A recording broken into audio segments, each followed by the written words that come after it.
Hi, and welcome to A Punk with Toys. My name is Lawrence, and today we're going back in time, yes, once again, to a classic review where we're going to be looking at the G.I. Joe, a real American hero Clutch. That's right, the Vamp driver. And we will not be looking at the Vamp in this episode, but we will look at it next episode so I can break it up the vehicle so I can keep them pretty short and sweet. Anyway, we're going to take a look at this guy. This was one of my first figures. Now, this is not my original one, as he's in way too good a shape, and he also doesn't have straight arms. But again, I'm not a big fan of the straight arms, so we're going to quickly take a look at him, what he comes with, all the detail that's on him, and this will be the first one with a different style torso, which we haven't seen this one yet of the three that I've already reviewed. But anyway, I'm looking forward to this. Once again, if you're wondering why I'm going back in time and looking at figures like this, well, that is because during the process of reviewing the classified figures and comparing them to the O-rings, there's a lot of detail that I missed, and I'm sure you missed out on. And I'm sure there's a lot of people that maybe just never had this figure. Maybe they were just a little too old, a little too young, they didn't get this, or maybe their parents couldn't afford it for them. Whatever the case might be, I thought it was a nice time to kind of go back, look at these figures. So anyway, we're going to take a look at Clutch in this episode, but let's get to it. And if you like this type of stuff, if you like this classic review that I'm doing, this whole series, take a second, hit the like button, hit that subscribe button, then hit that bell notification so you're notified when I drop one of these. Now, let's go take a look at Clutch. All right, so here he is, and the first thing we'll take a look at is the helmet. Now, maybe this is not the right helmet. It's hard to say. These were all the same. Again, this looks, I don't know if it's really what a Vietnam-era helmet looked like, but it's what we think of as kids, because the original Joes, they almost all had this helmet, and there was always a little hole right there for the ones with the visors, which I don't believe I have any visors, but they all fit on fairly well. And they just kind of pop right on, and again, no awkwardness. It just fits really nice. But again, he's a figure that if he has the helmet on, he looks good, and if he doesn't, he still looks good. So quickly taking a look at Clutch here. He has some real nice hair. The person that I got this from clearly kept this in really good shape. I would assume this is probably worth a pretty penny as of right now, but he has a nice beard on him. All right. The eyes were always the exact same. Just a little dot right there. Nice eyebrow. Got that nose right there. And of course, making sure you can see the ears. Now, when we get to the chest, like I talked about, this is a different one.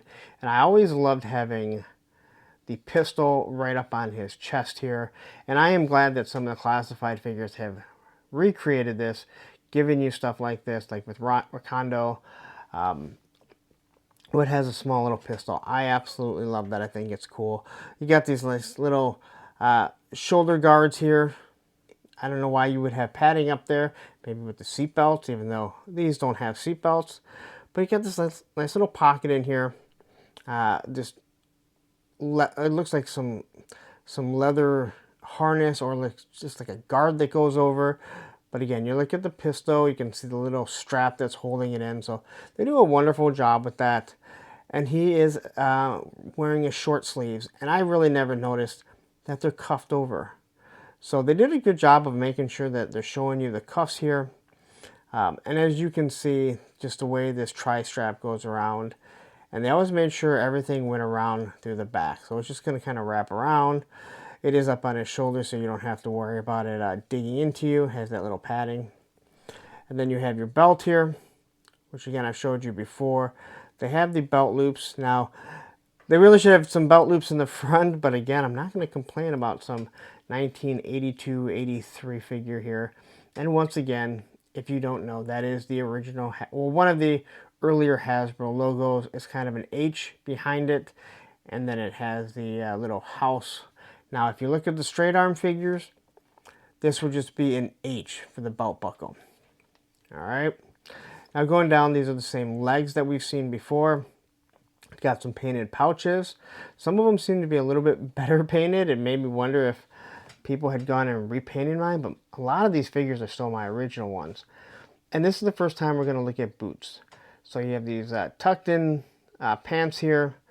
You got the boots here. What is made to look Oh, you know what? I take that back. Maybe Stalker has boots. I apologize. I looked at Stalker. So Stalker has the same boots here, but these are aren't camouflage, and they're the brown ones. And these are a couple little shoelaces from what it looks like, and just a little bit of pouch. Couple little pouches right there. So again, vehicle drivers, they didn't have anything.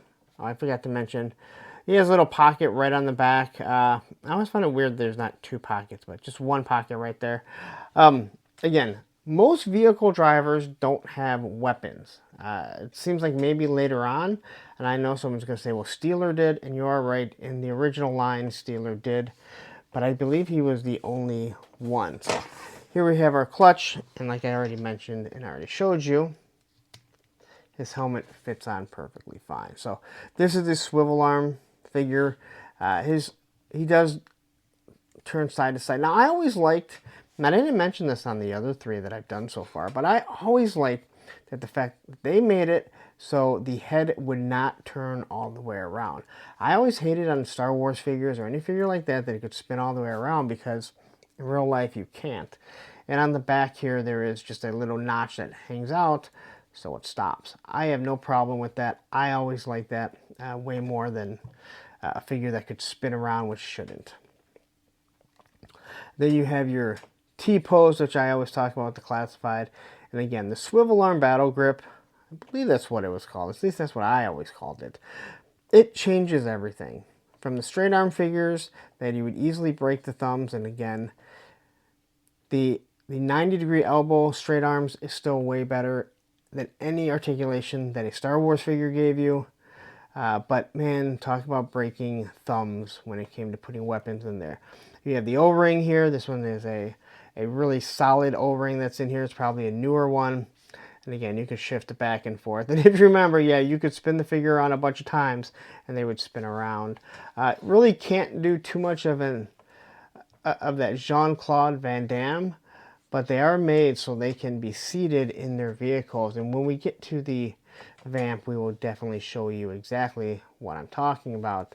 The legs here, again, 90-degree bend, and that's really, and these things are really tight. So whoever had this before me, I don't think they played with it very much. And as all O-rings other than Scarlet, I can't think of any other ones that don't, they have the peg here.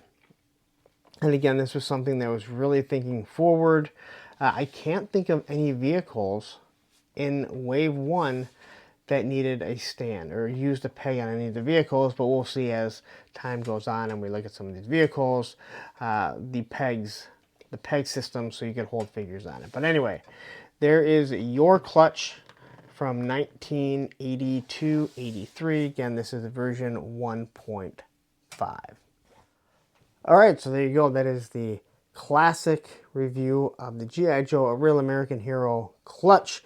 Again, I like being able to go back, and it gives me a reason to play with some of these other figures, do a little bit of content for you guys, and show off what we might have missed back in the day, because there is so much stuff that we definitely missed, because again, we weren't collectors. We weren't buying these to put them aside and be like, hey, these are going to be worth money, or hey, I'm going to just pose this. We were playing with them.